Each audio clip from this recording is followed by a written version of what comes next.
Any questions you have for the three speakers? We again pool questions.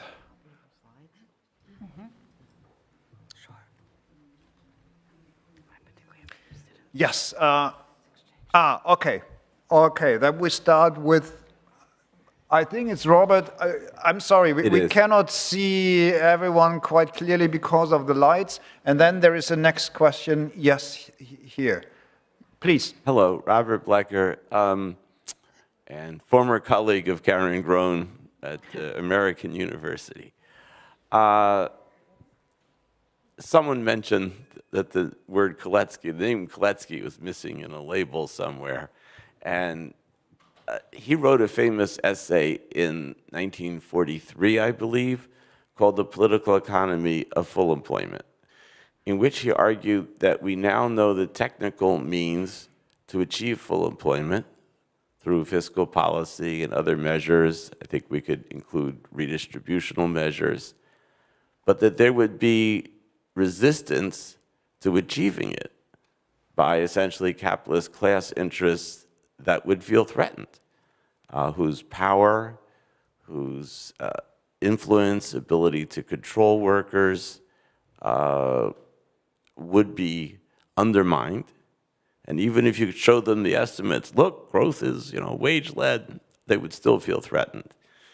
And I mention that because, and this was stimulated especially by İpek's presentation, but I think it really relates to all three.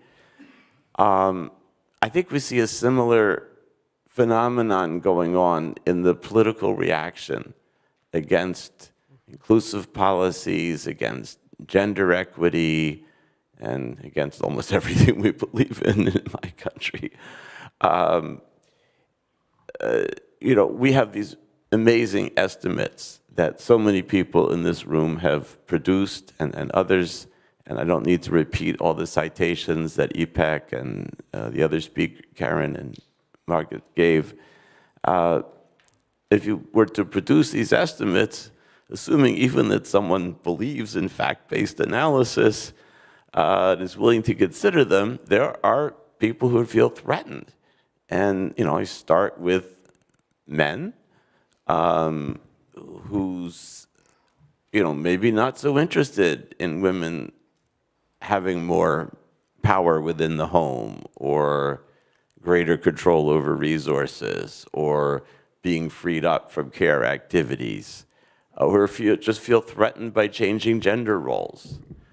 I would add women who've made certain choices in their social orientation and family situation and feel threatened by those who would seek a different direction. And so I think you see where I'm going with this, and I know you've all thought about this, so I'm asking and inviting all of you to respond if you have thought or there's any work going on about how to address this on the feminist side.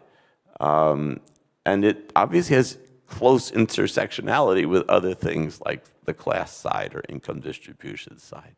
I'll stop there. Thank you very much, Robert. We collect questions. Yes, please.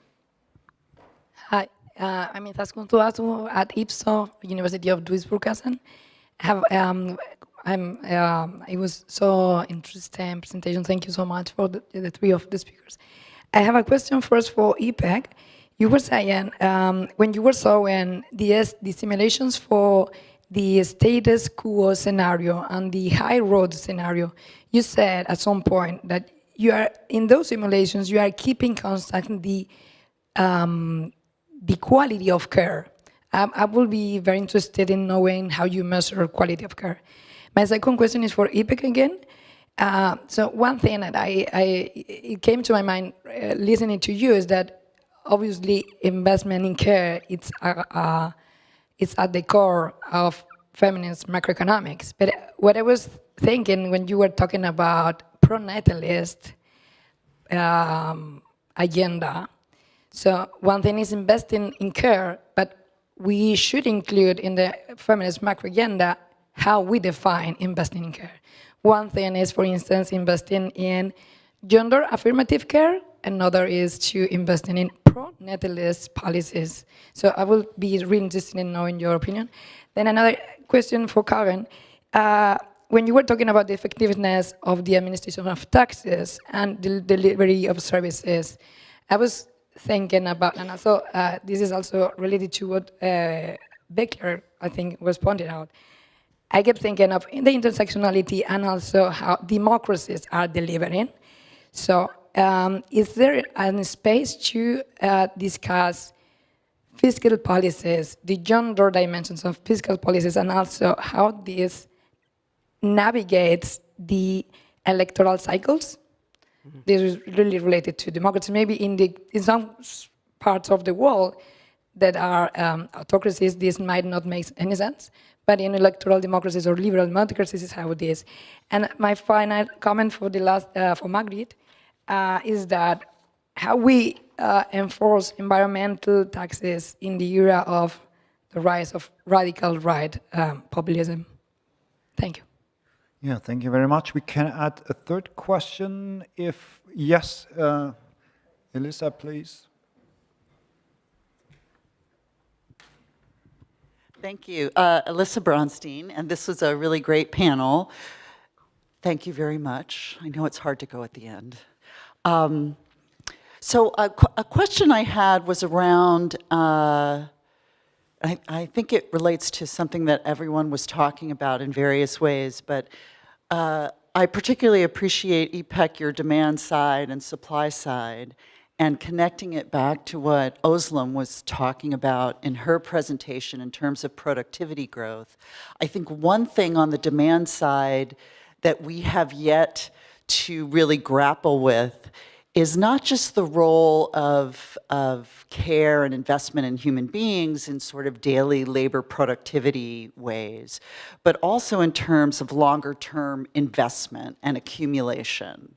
So for instance, raising the rate of innovation, well cared for human beings, or enabling individuals to take more risk in their lives because they're not worried about having to privately accumulate Social Security for themselves, and being able to better manage human resources, these sorts of things. So it comes in on the demand side directly in the investment function. So I'm not willing to, or wouldn't give up that connection so much. It's not just adding to aggregate demand with these multiplier effects, but I think there's also a deeper relationship with the rate of innovation. On the question, I also wanted to sort of riff a little on something that Robert said about patriarchy, and it also goes, I guess, to what İpek was talking about in the dual systems approach. And I think, right, in terms of the relationship between patriarchy and capitalism, and I'm interested to hear what you have to say about this, that, right, I had noted the other day that it can be complementary or contradictory. I think contradictory or complementary in the sense that as women's labor force participation increases and there's sort of less return to patriarchy for those in positions of power, that, patriarchy typically comes with rights as well as obligations. But when those rights get weakened, the impetus to fulfill obligations also gets weakened. And that's where you see patriarchy reconstituted in a way, right, as what I call the feminization of responsibility and obligation. So it's not so much that patriarchy gets broken down, but just reconstituted in a different way. I'll stop. Yeah. Thanks. So there will be further rounds of questions and answers, but I think 3 are enough for the moment. And in order to keep it simple, at least for me, I would propose we continue with you, İpek. Most of the questions were already addressed to you, then Caren, and then Margit. Yes, let me start with the first question. I think I read the Kaletsky essay many years ago in a graduate course by Anwar Sheikh on Marx, Keynes, Kaletsky. So I should go back and read it again. Thank you for reminding me. One thing about this whole notion of full employment, which I associate with heterodox macro, and I forgot to say during my presentation, is that in the case of women, a full employment scenario does not necessarily, if it is not supported by access to comprehensive transformative care systems, it doesn't necessarily empower women. Because a full employment scenario assumes that whoever is outside of employment will be pulled into jobs, and prior to that, they were idle, that they were not doing any other kind of work with their time. So the full employment notion does need to be taken with a gendered approach. So it is not simply a matter of making sure that all women and men are employed, but then when all women and men have access to decent employment opportunities, also their ability to provide unpaid caregiving in an equitable manner is also, ensured. So there's that. By the way, the simulations we have are not full employment scenarios at all. I mean, it's basically, taking a certain amount of number of jobs that are generated and then assigning it to the eligible non-employed people that we see in the data set, which are not really full employment scenarios. But because they come along with care investments, it enables both the lifting of the supply side constraints on women's labor and also creating demand for their labor. So it is that binary effect of employment creation through care investments that has a very specific gendered aspect. And in terms of the resistance, yeah, there are resistances by neoclassical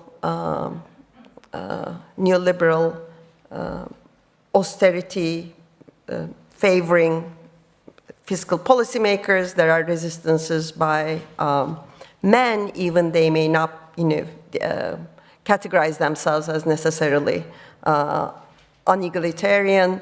How to address these resistances? I think it's through policy advocacy with the central planners, and once the system gets in place, then that resistance needs to go, ends up being eliminated. So I want to give two examples, both in terms of the social resistance, political resistance, as well as the fiscal policy resistance. Two recent examples of a comprehensive childcare or care policy being rolled out in recent years. One of them is in Bogota, the capital city of Colombia, and the other one is in Istanbul, where I live. In Bogota, the previous mayor, who happened to be a woman, decided that this provisioning of care services was going to be a political and fiscal priority.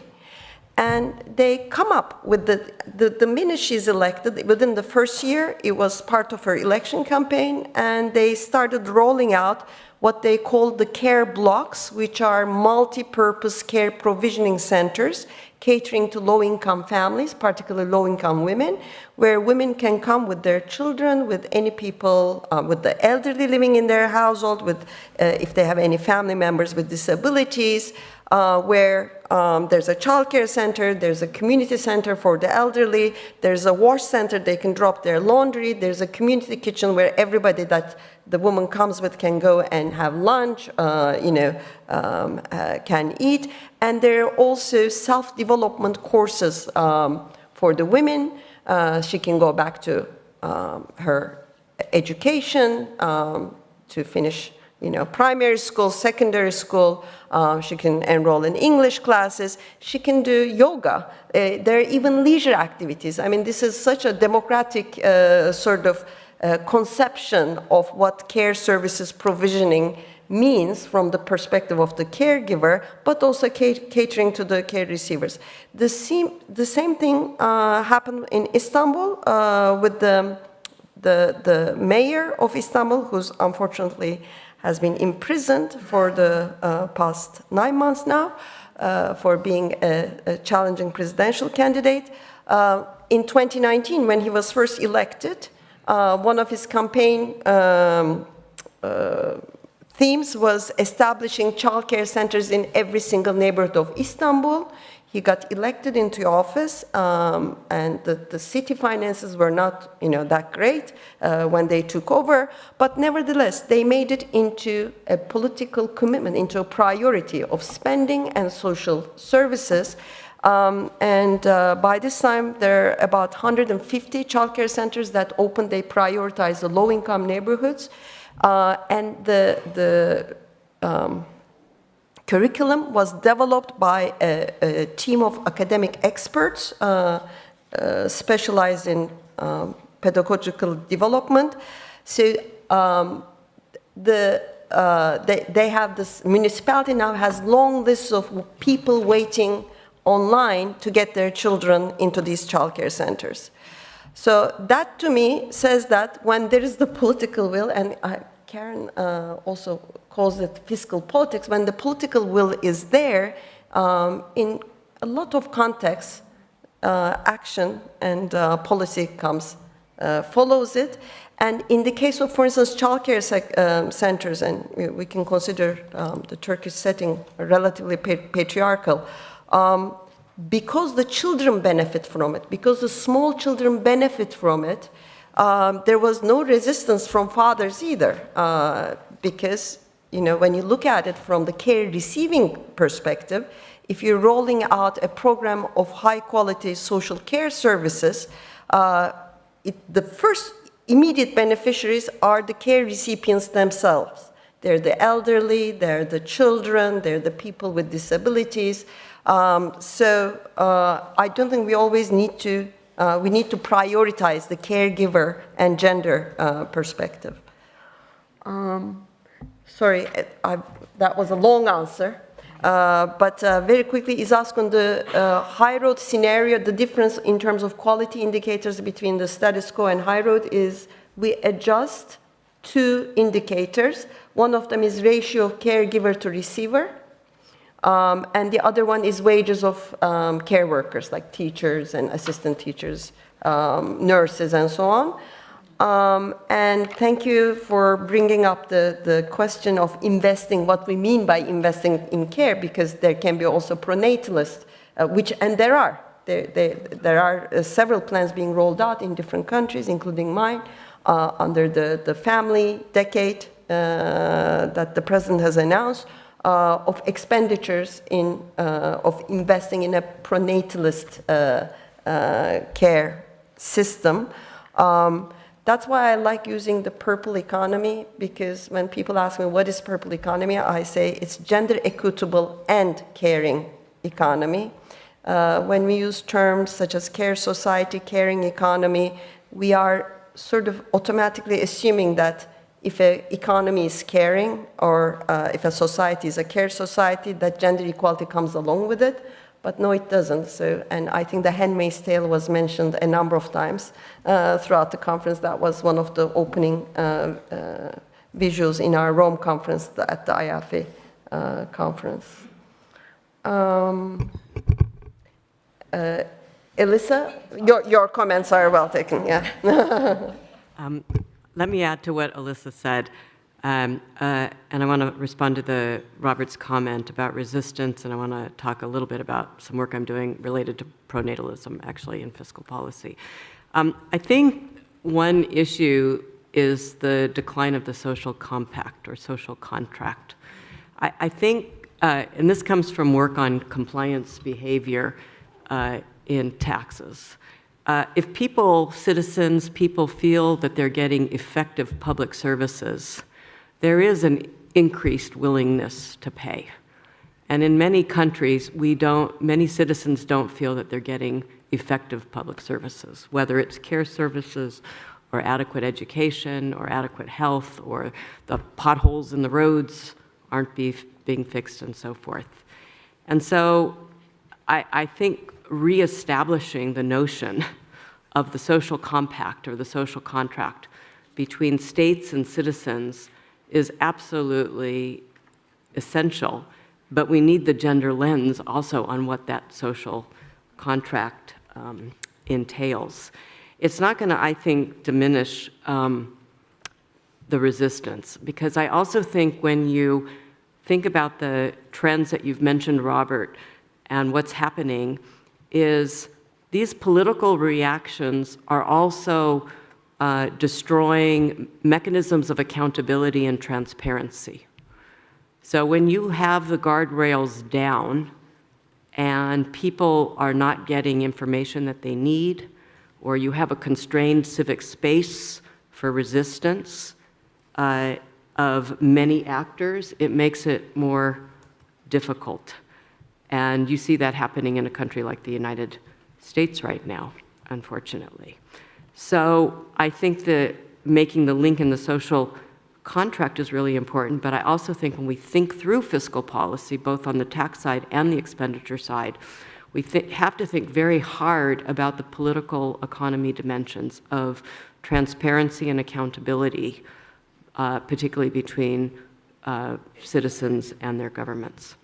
I'm doing some work on this topic with colleagues at the International Center on Tax and Development. I've looked across a range of countries that have had pronatalist policies historically and now currently.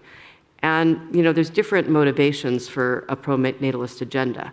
One, of course, is the fertility rate, the decline in fertility rates, which I'm not going to talk about, but many democracies are very concerned about not being at replacement level fertility, and where's the money going to come from to support an aging population. But there's also pronatalism for anti-women, or maybe the traditional breadwinner model that's quite important. So, but when you correlate, you look across the fiscal stance on the tax side and the expenditure side, there are a few things that strike me at least. We don't have any empirical estimates of what these things mean in terms of the share of expenditure. We know a lot that there's a lot of demographic literature that shows that pronatalist agenda does not actually increase fertility. There's a short-term bump and then it levels off. There's absolutely no evidence that these things work. But we don't know the fiscal impacts. I would suspect they're rather small, but it may depend on other things. I'm looking to you, Margit, because maybe you've looked at this in the budget. But one thing that I think is true is that when you have a pronatalist agenda, you do not see in a country's expenditure side the kinds of, well, first of all, you don't see two things. You don't see the kinds of public investment in things like care, paid care, parental leave, the things that would enable women to participate in the labor force, because it's supposed to be private. So women are in the home, so you don't want public investment in that. And you also see on the tax side the male breadwinner model in the design of personal income taxes. And you also see correlated with less progressive tax regimes. And I think that says something about the political stance of the wealthy and elites, and the invisible part of the constraints to raising wealth taxes or inheritance taxes, wanting they don't want to pay taxes. So you have a resistance there in terms of what you can actually mobilize. And that coincides with, again, the family and women's roles at home. You don't want a big state supporting social care. So there's a lot of interesting work on this. I think we need to unpack what I have talked to İpek about, what I call fiscal politics, which the ways in which these, I don't use patriarchy, but these traditional versus egalitarian norms gets intertwined with the fiscal decisions. Well, thank you for the questions. They are really difficult questions for a simple economist, and I'm afraid I don't have the ultimate solutions, but rather very naive answers, particularly after what the two of you said. As an economist, regarding the question how to address male resistance against gender equality, I would always point out the economic case, yeah, which is not enough, I know that. I would also point out the individual benefits, and I think this is also a generational matter, or a matter of generational change. If I look around me and I look at the young men or the young couples with children, I think there is more and more the wish of a more equal sharing of care responsibilities and of more egalitarian, personal relations and couple relations. And there are still a lot of hindrances at the level of employers, at the level of family policies, at the level of social norms that are a lot shaped by the older members of the society, of course. And I think it's important to do away with these hindrances. So that might be a naive answer, but still. And then the next question is as relevant as well. How do we implement or how do we enforce environmental and carbon taxes in face of right-wing populism? I think this is one of the most important questions overall, and I think that that might sound naive, but still, also in this case, I think communication is key. I think it's very important to point out that environmental damages are overproportionately affecting the lower incomes. I think it's very important to take care, if you design climate policies, to not overburden the lower incomes. But I think what is most important, and very generally, and I think you mentioned that kind of already, I think leadership is key. I think political leadership is key. I think you need a vision. You don't need only, I think public relations, blah, blah, doesn't help at all. I think you really need a vision, and I think what is really important is to have a vision of it sounds a little pathetic, but I really believe in that, a vision of a good life for all, which is really inclusive for all groups of society. And I think if the combination of political leadership with such a vision, that would help a lot. And this is something that is dearly missing in our politics at the moment. Thank you very much. That sounds a bit like final words, but we can still, if there are still 2 or 3 questions, we can take these questions. So if there, okay, 2 last questions. Özlem, or 3 questions. 4. There are more and more questions now. Okay, we start with Özlem. Okay, then someone has a microphone over there. Then in the middle, Suzanne, and over there, Luisa. And please, if possible, shorter questions. Thanks. Yes. All of you have touched on the importance of bringing care and green, or purple and green together. So what are the complementarities there? If you can elaborate on this, because that came all at the end, and therefore you didn't really get chance to talk on that. The second is a question about wealth taxation and what is the unit of taxation? Because I understand the feminist theory of taxation when it comes to income, that it has to be on the individual base. But when it comes to wealth, if we don't do it at the household level, we will lose all the tax base because the rich will reshuffle their assets across the members of their household. So do we have a different position on wealth taxation when it comes to the optimum unit, which would be necessarily different from the income one? Thank you. Then I think the person next to, yeah, I've seen you, next to Diane Elson. Yes, right, please say your name. So my name is Maria, and I'm from Pakistan. My question is more towards the fiscal monitor that was just currently published right now. And I know that most of the stuff that we're discussing here is doing nothing when it comes to like these international platforms, because they're working as hegemony right now. And as an academic, but also someone who's part of the civil society space, I am a bit frustrated because the latest fiscal monitor came out saying that the public wage bill expenditure is highlighted to be excessive in the reports, and that it says that average of 25% of all spending across the global south basically exceeds wage bills of the private sector, and that leads to more distortions. So they are recommending most of the countries that are getting loans with conditionalities to go for pro-growth spending and allocative spending that would enhance the productive capacity of their countries. And when you have such terms that are being used, how as young researchers, because Caren, you mentioned about how we need to be more precise in terms of the research that we are taking, and coming from the feminist macroeconomics background, how do we tackle with such strong terms that are being used, considering that climate and gender is basically a marred concept that's being, touted as in the political economy right now? Thank you. Could you hand over to the woman 2 rows before you? And while you're doing that, Susan, do you have is there a microphone here? Yes, please.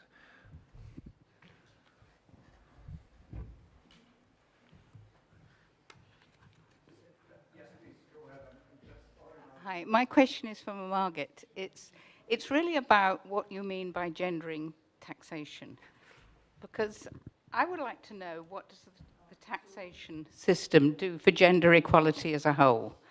And in that sense, I'm not that bothered about whether, if you have wealth taxes, it's men who pay them or women who pay them.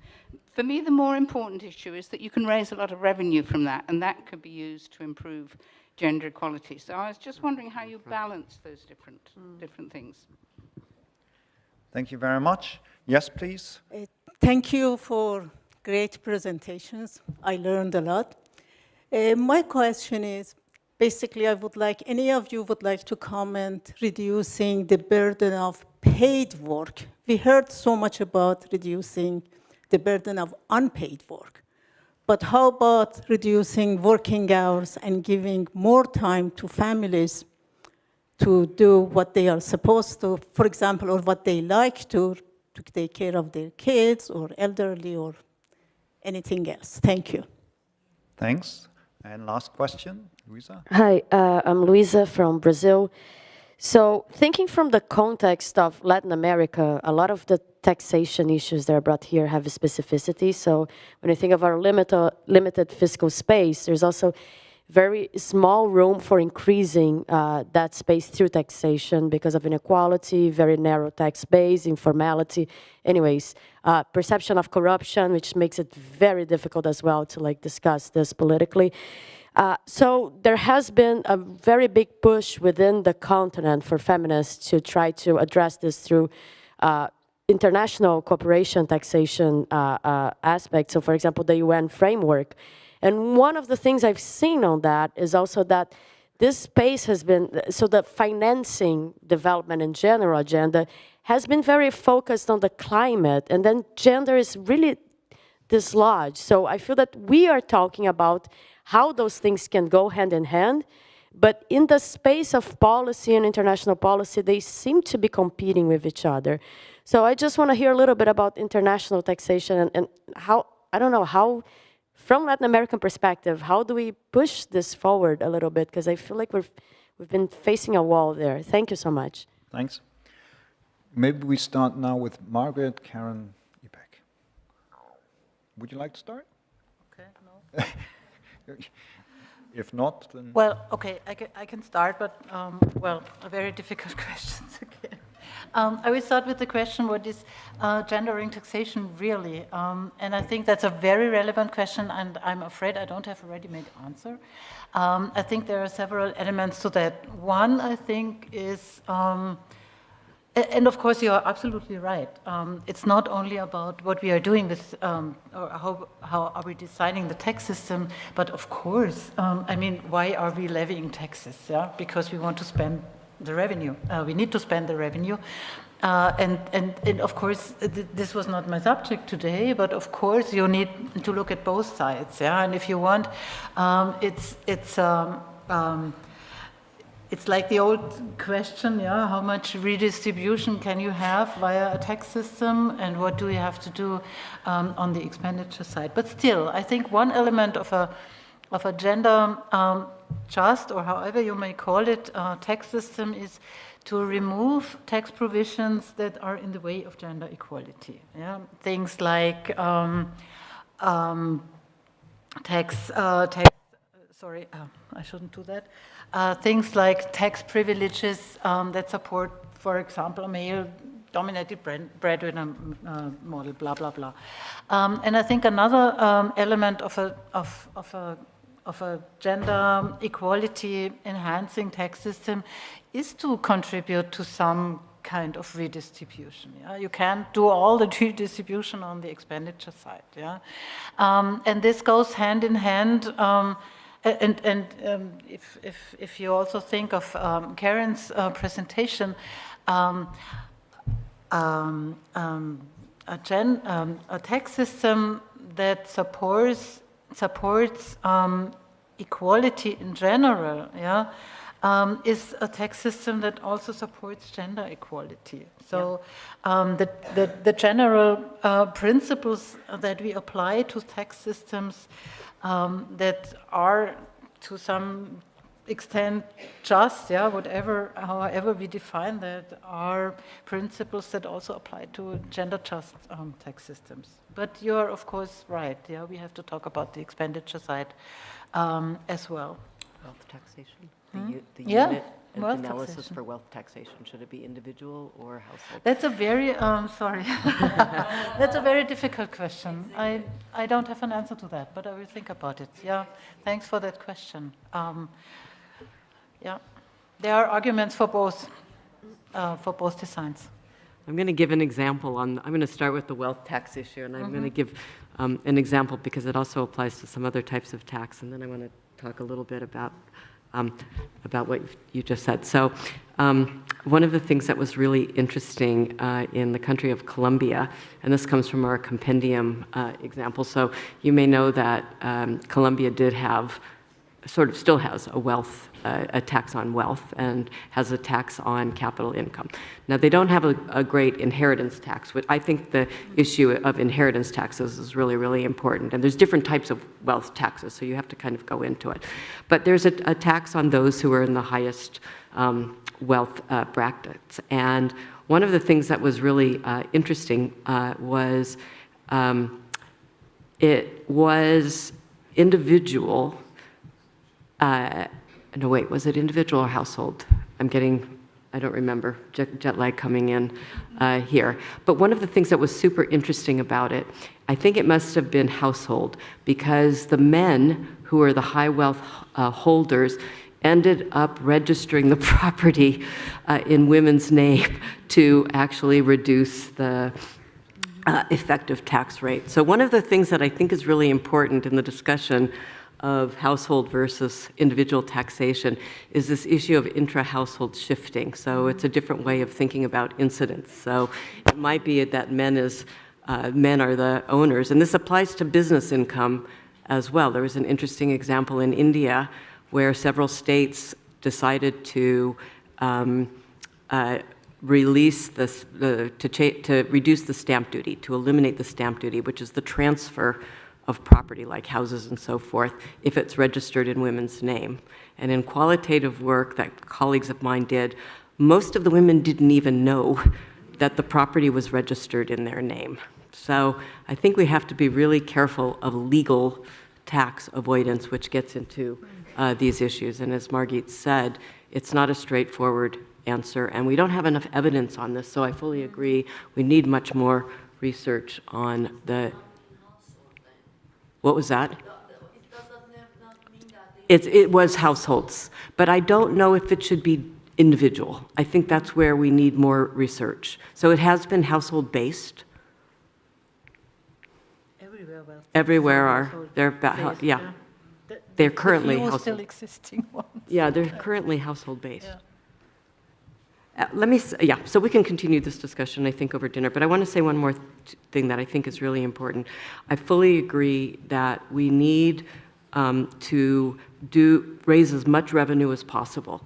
And there's much more, I hate using this word, but I'm going to do it, efficient ways of raising revenue. We need to get rid of things like tax expenditures and tax exemptions that benefit the rich, that are in all tax systems around the world. There are fixes that we can do, and we know technically what they are, but it comes back to the issue of politics. It comes back to the issue of the constraints imposed by the elites and those who oppose these kinds of regimes. There's been a ton of research on the technical side of what works.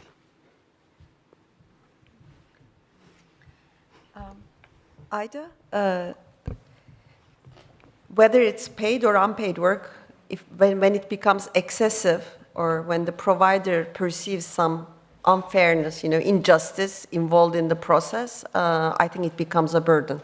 The policy framework that I showed at the beginning of my presentation had several intervention areas, and one of the primary intervention areas that's complementary to expanding care services is labor market regulations for work-life balance. The UN now calls it policies for care-supporting workplaces. And in that, there are policy interventions for flexible work practices over the life cycle, like reduced work time, part-time work when care responsibilities peak, and the demand for a shorter working week is something that finally the UN integrated into the policy framework in their recent 2024 white paper as well. So I think it will, in Europe it's been, in this region, it's been increasingly said and also being put into practice, but the demand for a shorter market working week is definitely a central pillar of the agenda. And Özlem, the complementarities between green and purple, I think I summarized it in the presentation as care sector jobs being green jobs, purple jobs are green jobs, so being complementary or a good contributor to a green transformation as an employment creation strategy. The shorter working week being a overlapping policy demand, the beyond GDP framework being adopted. And what I didn't say is that, and I was reminded of it when Margit said that the investments in green sectors and jobs generation through green sectors do not benefit women at the same rate as they benefit men. And the constraints on women's labor supply is part of that unequal access of women to green jobs. So the purple investments also contribute to making the green economy more gender just and enabling women to have equal access to emerging green jobs opportunities. I forgot to answer the question from the young woman from Pakistan. I want to say two things about wealth taxes. We need international cooperation because of the ways that the wealthy can move money, move their assets, and move things offshore. It's a very good direction, in my opinion, to move the conversation about taxation of wealth and taxation of corporates, the multinational corporations, to the UN, where many more countries have a democratic voice. If it's still in the OECD, you have the power of the rich countries that are determining the direction. But we can't, given there's lots of systems that also need to change for that international cooperation to happen. It's not impossible. We have lots of good information registries of wealthy individuals, and we have ways using technology to track them so that we know how much they own and what they have. But we just need, again, the political will to make it work. Okay, before I hand over now to Tom for a few very important announcements and last words, thanks a lot to the presenters and also to the